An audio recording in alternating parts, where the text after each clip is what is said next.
Good morning, everybody. This is Stephen Pugh of the Home Bible College. It is December the 15th, and we're reading in Genesis chapter 36. Today we're continuing to read the life of the patriarchs and of the development of the background to the life of Joseph. First, in chapter 36, we have the family line of Esau. It shows the surprising downward path of Esau and of his family and descendants, and it shows the development of the tribes of the Edomites. In chapter 37, we see that Joseph was in a divided family, and that God begins to speak to Joseph through dreams, even as a youth of 17 years of age. Joseph, being the son of the wife that Jacob loved, found that he was favored more than the sons of the slave women, and his father gave him a coat made of many pieces, which marked him out as the future leader. Joseph had 4 coats in his life, and each is symbolic of the 4 stages of his life. The dreams of Joseph were remarkable not only in their significance, but in the fact that they were self-explanatory, pointing to Joseph's elevation to authority, in which even his parents would bow down to him. His brothers would bring their revenge when opportunity presented itself. Eventually his brothers saw him coming to visit them, and they put him in a pit, taking his coat from him, and eventually they sold him as a slave. The life of Joseph is a remarkable symbolic picture of the life of Christ. Joseph becomes a type of Christ. A type is a parable wrapped up in an object or in a person. His brothers played a cruel trick on their father, saying that he had probably been killed by a wild animal, and this broke Jacob's heart. Lastly, we have the sad incident of the wickedness of Judah. Judah emerges from this period discredited in unrighteousness, but Tamar emerges as a righteous and canny woman. So let's go back over some of this passage. I want to just bring to your attention a few things which have come up.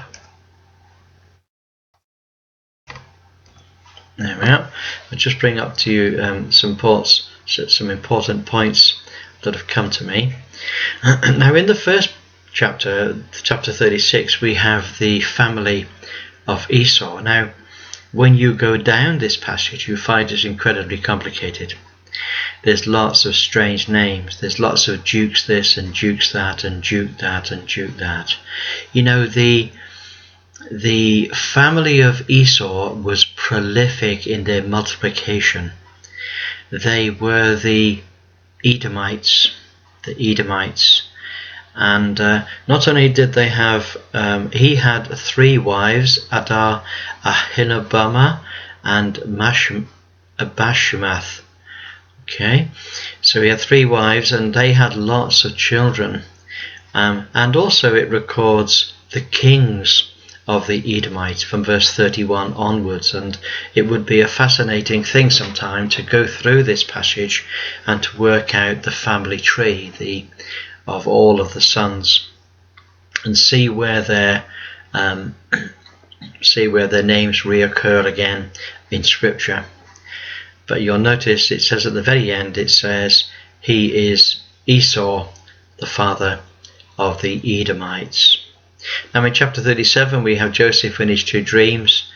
It's very interesting that in the very beginning, where it's explained to us the heritage of Joseph. Now Joseph was from the wife of Jacob that he loved, the only one that he loved, Rachel, and he was born pretty well last in the family, apart from Benjamin. But he was loved by his father because he was from the wife that he loved. She was the only woman that he ever loved.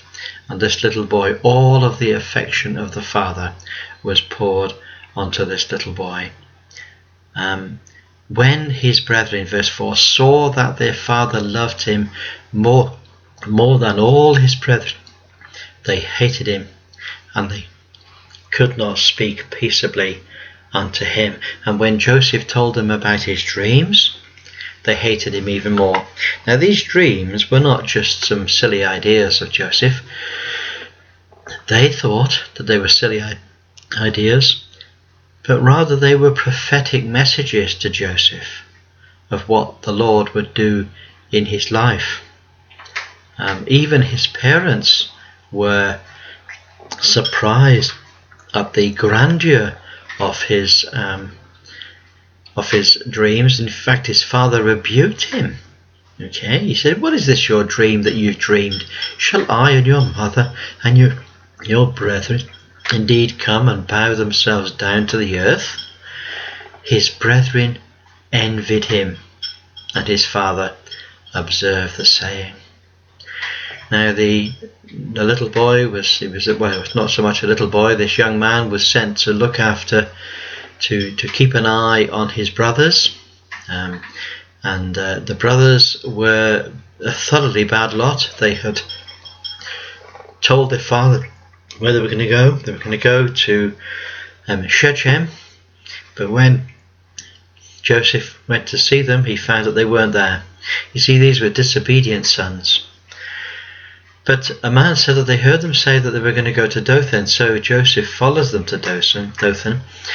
When they saw him coming afar off, they conspired against him to kill him. However, Reuben heard of the plan to murder the boy, and he said,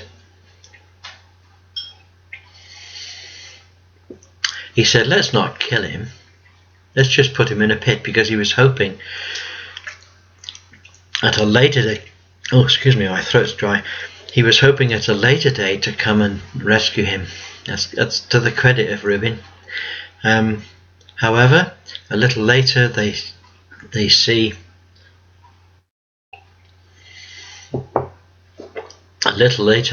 some Ishmaelites coming. They were coming to take spice and balm to Egypt and myrrh, and Judah is the one who says, "Well, let's not kill him. After all, he is our brother, he's our flesh. Let's just sell him. Let's just make some money at his." Okay, so they sold him to the next crowd of people that came, and the next crowd of people that came were Midianites. They were merchantmen, and they lifted him up out the pit, and they sold him for 20 pieces of silver. And it's very interesting that this 20 pieces of silver is exactly the price of a slave at this particular time in world history. When Reuben returned to the pit later, Joseph was not there, and he rent his clothes. He was absolutely devastated. Eventually the sons went back to their father, and they played a cruel trick on him.